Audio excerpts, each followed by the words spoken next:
Et bonjour à tous, bienvenue sur la chaîne de Love, Death and Crypto. On va commencer directement avec l'actualité. Et pour la première news, c'est du côté du gaming. Donc on a la plateforme de distribution Epic Games qui lance le tout premier jeu AAA sur la blockchain. Et ça se passe sur Ethereum sous le contrat ERC 721. Donc ce jeu il s'appelle Grid et c'est un Battle Royale dans le style de Fortnite, mais dans une ambiance Far West. Donc c'est un mélange de Fortnite et de Red Dead Redemption. Donc ce jeu, ce sera un free-to-play et les skins des personnages seront sous forme de NFT. Donc la bonne nouvelle, c'est qu'une grosse entreprise comme Epic Games se met enfin à travailler sur la blockchain pour ces jeux. Donc s'il n'y a pas de problème et que tout se passe bien, on pourrait voir d'autres grosses plateformes emboîter le pas par la suite du style Steam. Donc c'est une grande étape pour l'évolution du gaming sur la blockchain. On peut regarder vite fait le petit trailer. Wild West, there are two kinds of fighters. Those with grit, and those others.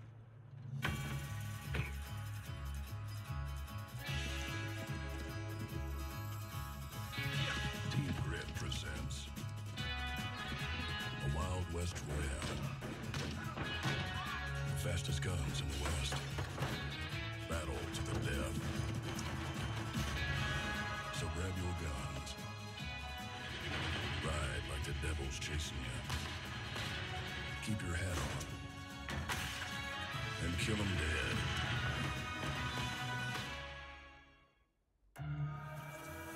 Ouais, donc voilà, c'est vraiment du Fortnite tout craché, mais à dos de cheval dans le Far West. On va passer à la news suivante. Donc on a Plancé qui nous partage le fait que Celsius a remboursé 40 millions de dollars de son prêt Bitcoin, ce qui fait descendre son prix de liquidation à 2722 dollars. Pour la suite, on a le stablecoin Euro, donc EuroC de Circle, qui est désormais disponible sur Bitpanda Pro. Donc voilà, ça pourrait être le premier stablecoin euro majeur. Par contre, au niveau de l'euro, c'est pas ça, puisqu'on a pété à la baisse un gros support et on est en train de faire un nouveau plus bas, ce qui est historique sur les 20 dernières années, donc face au dollar. Et depuis début 2022, on se tape un moins 17%. Donc il y a beaucoup d'inquiétudes au niveau de l'Union européenne, notamment en voyant la valeur de notre argent se déprécier autant que ça. Et les craintes croissantes d'une récession économique se renforcent de plus en plus à mesure qu'on avance dans le temps, avec les taux d'inflation, avec le conflit russe-Ukraine, l'augmentation du prix des énergies, notamment celle du gaz, etc., etc. Allez, on passe à la suite. Donc hier soir, on a une nouvelle fois un trade gagnant avec le setup spécial Love Death Crypto. Donc voilà, on peut le voir ici. Je crois que ça fait 5 ou 6 trades gagnants d'affilée. Donc j'aimerais bien qu'il y en ait un perdant, pas que vous me preniez pour un charlatan. Mais bref, c'est pas étonnant vu qu'il y a un taux de win rate d'environ 80%. Allez, on va passer à l'analyse maintenant. Et on commence avec le Scalpex Index qui nous montre qu'on est toujours dans l'extreme fear, avec le Social Index toujours sur up. Donc on commence avec le weekly, on est toujours sur notre ATH 2017 à le travailler. Au niveau du H-Ribbon, on n'a toujours pas notre pastille bleue de signal d'achat. Ce qui ne signifie pas que c'est pas un mauvais endroit pour acheter, à prendre avec des pincettes comme toujours. Au niveau du RSI weekly, on a fait un plus bas historique à 25,6. Ensuite, en daily, donc on a la volatilité qui s'écrase, on est dans la zone verte ici en haut. Donc on n'a pas grand chose de plus à dire, on est toujours dans notre petit range ici. Voilà, un peu comme ici, en attente d'une résolution.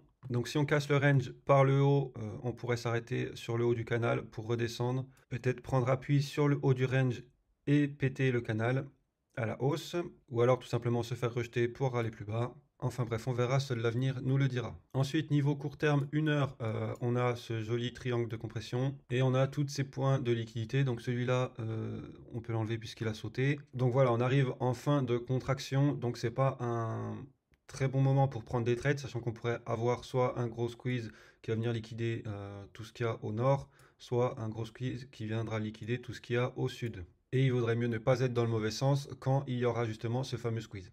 Ensuite, j'avais remarqué que si on analyse les mouvements ici et ici, on peut remarquer des similitudes. Je vous montre. Donc ici, on a la première grosse baisse, le rebond,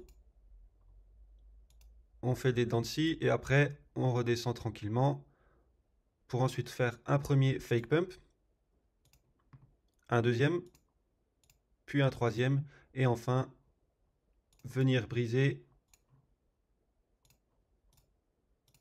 toute la liquidité qui s'était créée au sud. Et ici, on reproduit à peu près similairement le même schéma. Donc on a la première grosse baisse, le rebond, la dent de scie, on down tranquillement, le premier fake pump, le deuxième fake pump, le troisième fake pump, et actuellement on est ici.